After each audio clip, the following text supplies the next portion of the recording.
Welcome to the VCU-ACE From Breakfast to Bedtime video series. Families often struggle with understanding the importance of daily routines and understanding the sheer amount of learning that happens throughout regular, everyday routines.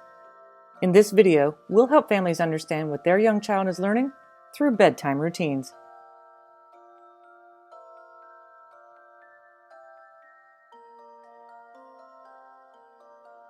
While bath time routines are often a child's first indication that it's time to transition from day to night activities, what happens between bath time and turning out the lights can help set the stage for a good night's rest.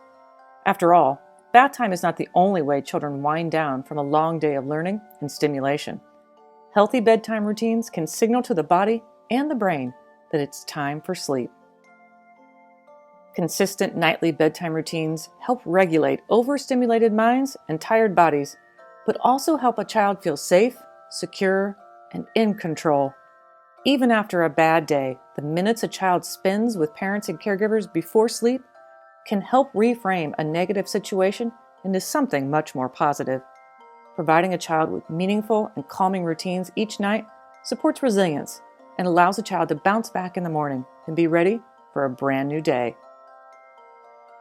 To start, a child will get ready for bed by putting on pajamas. The entire bedtime routine helps children switch gears, but the right pair of pajamas can be soft and comforting and can help lull a child to sleep. Once dressed, children are ready for a bedtime story.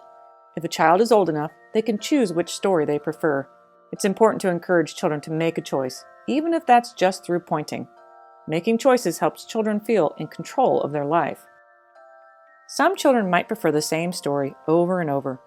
While families might get tired of reading the same pages night after night, some children find the familiarity of the same story very comforting. This repetition can actually support learning vocabulary and help a child predict what happens.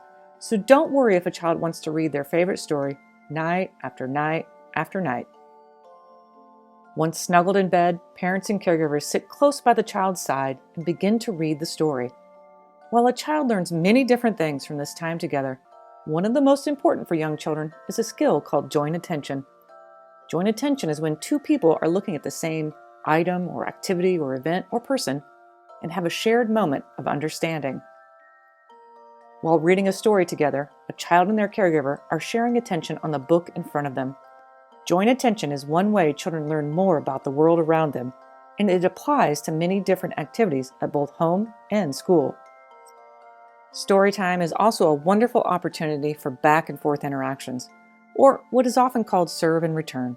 For example, a child might initiate an interaction with their parent or caregiver by using body language, such as pointing to a picture in the book, and the parent can respond by saying, "You're right, that is a giraffe." Or a child might use a surprised face as the story unfolds. The parent can pause and respond to the child saying, "I know! I can't believe the turtle fell down. I wonder what will happen next." As you can see, the interaction takes on a back and forth nature. This simple interaction where a parent or caregiver responds to a child, waits, and lets the child participate is critical for a child's development. Some children are not developmentally ready for reading a book yet, so it's okay if parents do not read the story exactly as it was written and the child simply looks at the pictures on each page. Parents are still modeling how to hold a book and how to flip pages as they read. For other children, parents might track each word with their finger as they read and help a child connect the sounds a parent makes with what is on the page. This also helps a child understand that books are read from top to bottom and left to right. As parents read bedtime stories, they often ham it up and use a variety of different voices to indicate different characters. Or caregivers might use a lot of inflection as they speak to indicate when something is important, use a whisper when a character should be very quiet, or shake their fists and stomp their feet to demonstrate anger. These things all add to the story and the experience, but they also teach a child about the importance of nonverbal communication like tone of voice, facial expressions, and body language. Once a parent has read the story, sometimes the child likes to take over and pretends to read the story.